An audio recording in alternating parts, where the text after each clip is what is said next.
Today we're going to be driving through 7 different Roadworks scenarios. These scenarios have been designed so they're typical of Roadworks events you're likely to see on a drive on our road networks. At each Roadworks event, we've got some CITS or Connected Intelligent Transport System roadside infrastructure broadcasting messages directly to our vehicle dashboard. The equipment is being provided by 7 national and international vendors. The screens are being provided by NeoGLS and Cooperative. These screens are just test devices, so they're not production ready, but they do demonstrate what is possible. The messages being received by the screens are the same, just the manufacturers choose to interpret those messages in different ways. In time, the screens will be integrated into vehicle dashboards, and then the driver will get a cleaner experience with the information being quite well integrated. In Europe already, there's about over 1 million cars that have screens like this already integrated into their dashboards. The benefit of CITS information is that it increases driver awareness. So there might be cases where you're parked behind a truck and you can't see the physical signs. With screens in your car, you'll never miss a sign. And what we found out in the Ipswich Connected Vehicle Pilot was that informed drivers make better decisions. And what we did find out was that when drivers are given the right information, they do change their driver behaviour. Okay, let's go for a drive. The first Roadworks we're going to drive through is provided by Coda Wireless, and it is representing a called shuttle flow. So it's a 2-lane road, 1 lane is closed, and in this case the traffic is being controlled by temporary traffic lights. What can often happen is, in rural areas especially, sometimes these traffic lights are not manned, and back of queues can build up. And what that means is drivers are coming around a corner, they're not aware of something happening, they haven't actually reached the signs yet that alert them, and they might hit the back of the queue. If we can notify them what is occurring, they can then modify their behaviour to drive a bit more safely. In this case, the messages are being sent from a vehicle that's parked close by, but in time the infrastructure required to send those messages could be mounted in the back of the portable traffic lights. Those messages are getting sent directly to the car from that roadside infrastructure, but those messages can also be communicated with other drivers via messaging from a central facility. The next scenario we're coming across is provided by NeoGLS.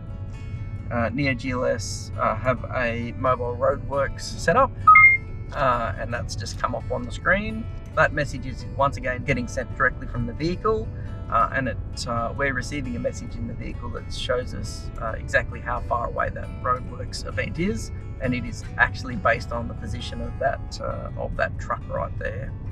That's an automated message. When that truck is activated, those messages are automatically sent. We receive them in here on our dashboard, but once again, those messages can also be sent back to a central facility to be communicated more broadly, so everyone can be aware that there is a temporary Roadworks activity.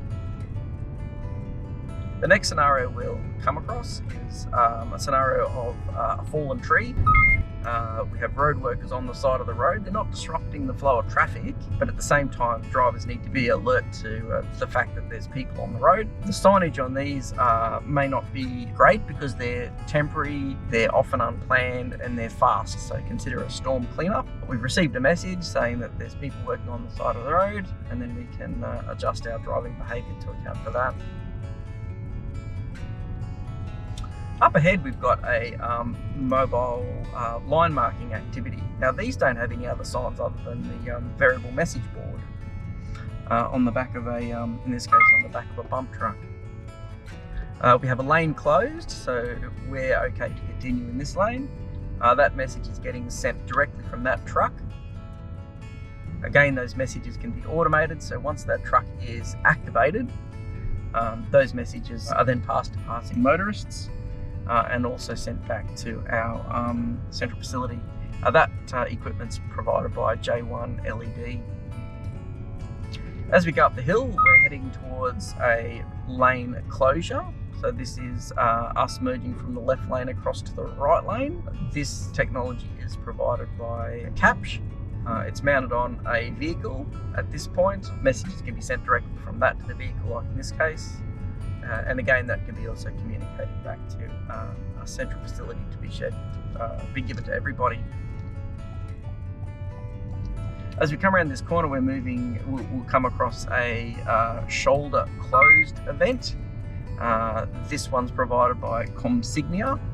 It demonstrates our portable app for road workers. So road workers would place the signs. As they place a sign, they stand next to it. They record its location and its type. All that sign information is then sent back to our central facility. Our central facilities then create CITS messages to send to passing motorists. And in this case, it's a small weatherproof device that can sit on the side of the road and notify drivers what's occurring. Again, think of back queue situations, people unexpectedly slowing down, maybe inappropriate merging early, merging late. Hopefully that'll be solved.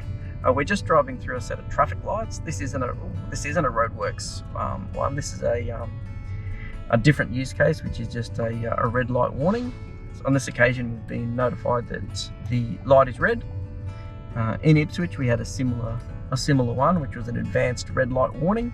So if drivers were approaching the light at a speed that, once calculated, determined that they would run the red light, they were then given a notification that they wouldn't make the red light. And what we found was drivers changed their behaviour.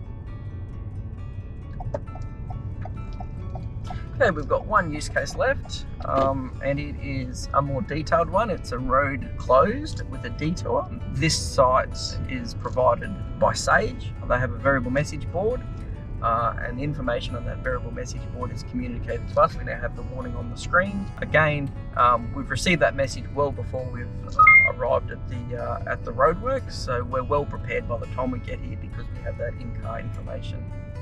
So as we drive through, we can see the physical signs, but also have the in-car display to help us out. Now again, the idea of CITS messages is it just creates a safer road environment by making drivers aware, and drivers who are aware do tend to change their driving behaviour. So it's a win for everyone.